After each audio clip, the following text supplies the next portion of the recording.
นัดกันแล้วเป็นอย่างน้อผู้สาว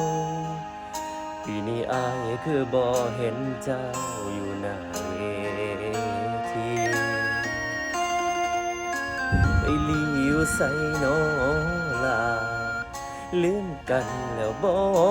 สู้พี่คือปล่อยให้บักผู้เปล่าอินดีต้องยืนหน้าลา เพิ่นคงสิจือเฮาบ่ได้ดอกควรสิตัดใจลืมน้องละอีนักดนตรี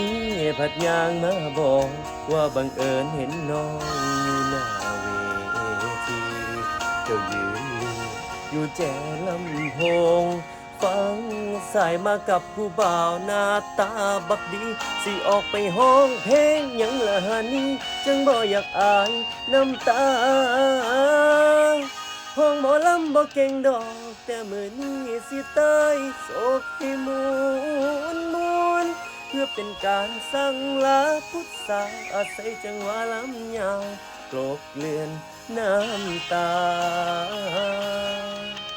แอมแปะแสดงแต่เจ็บแห้งอีหลีโชคดีเด้อผู้สาวอายขอให้เจ้าสุขีมันกับแฟนใหม่สิเตยโศกเพื่อเป็นการส่งท้ายสั่งลาความเจ็บ